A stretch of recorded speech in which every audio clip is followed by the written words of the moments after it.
Yvan Dautin fait ses études secondaires au lycée Clémenceau de Nantes, 1956 à 1963. Après le baccalauréat, il entame des études de lettres modernes qu'il abandonne pour le monde du spectacle. En octobre 1968, il enregistre chez Pathé Marconi son premier disque, un super 45 tours avec 4 chansons de Paul Villaz, et un second en avril 1969, avec ses propres chansons, La Comptine du Cétacé. La même année, tout en faisant son service militaire, il participe au relais de la chanson française, concours organisé par l'Humanité et gagne un prix avec la Méduse. En juillet 1971, il chante à la Galerie 55, accompagné par François Rabat et Michel Devy. Un enregistrement public est publié en octobre.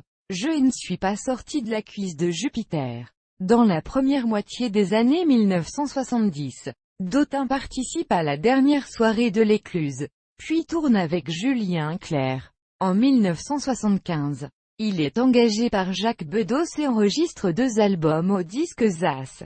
La Mal Mariée, Kate, La Portugaise. En mai 1977, il se produit au théâtre de Boulogne-Billancourt, accompagné par Bernard Lebas, Bebe Guérin et Paul Castagnier. RCA publie cet enregistrement public et 3 autres albums. Cage 1977. Quand j'étais dromadaire 1977. Pataquès 1979. En 1979, Yvan Dautin sort un 45 tours avec Est-ce que c'est salsa, une des premières salsas enregistrées en France, accompagné par Henri Guédon aux arrangements et à la direction d'orchestre. En 1980, il joue Thénardier dans l'adaptation musicale des Misérables au Palais des Sports d'Alain Boublil et Claude Michel Schoenberg, mise en scène par Robert Hossein. En 1980, il renoue avec As, le temps de 2 albums. Le jour se lève du pied gauche et Boulevard des Batignolles, avec des chansons comme Monsieur, Le Jardinier et surtout, l'année suivante, l'extrait de l'album éponyme, Boulevard des Batignolles, texte d'Étienne Rodagil, qui devient un des tubes de l'année. En 1987, il enregistre un 45 tours chez l'Escargot puis le 30 cm entre Chien et Loup. En 1988, avec Didier Deninx, il coécrit pour France 3 le scénario de La Rançon de la Gloire, et compose pour les enfants L'Île au Trésor, etc. En 1989, il joue dans Bouvard et Pécuchet d'après l'œuvre de Gustave Flaubert adaptée pour la télévision.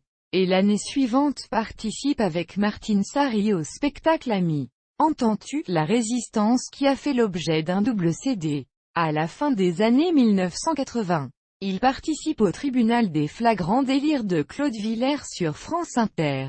En 1992, il rencontre le producteur, Jean-Philippe Olivier qui lui donne l'occasion d'enregistrer à nouveau, accompagné par des musiciens de jazz sous la direction d'Angelo Zurzolo. 2 CD voient le jour. Le Cœur cerise suivit la même année de ses plus grands succès. En 1994, Yvan Dautin joue au théâtre Comment va le monde Monsieur. Il tourne Monsieur, de François Billedou, mise en scène de Jean-Pierre Miquel. En 1996, il est au théâtre de la Madeleine dans Arsenic et Vieille Dentelle. En 2006, il est récompensé par la SACEM pour l'ensemble de sa carrière par le prix René Jeanne. En 2008, après une longue période de silence, il enregistre, au Forum Léo Ferré, Ivry-sur-Seine, son 2e disque capté en public. Ne pense plus dépense, mêlant nouvelles compositions et anciens titres. Un tour de championne aux voix avec Elima Alouf. En 2007 et en 2009. Il participe au festival Chansons de Parole à Barjac. En 2010, il est l'invité du festival de Montcuq. En février 2011, Yvan Dautin est invité par Pascal Laborie, directeur d'AMJ Productions et de l'Autrement Café, Angers, consacré à la chanson, à donner 2 concerts. Cette rencontre débouche sur le nouvel album, Un monde à part, sorti le 16 novembre 2012 et réalisé par son ami Angelo Zurzolo.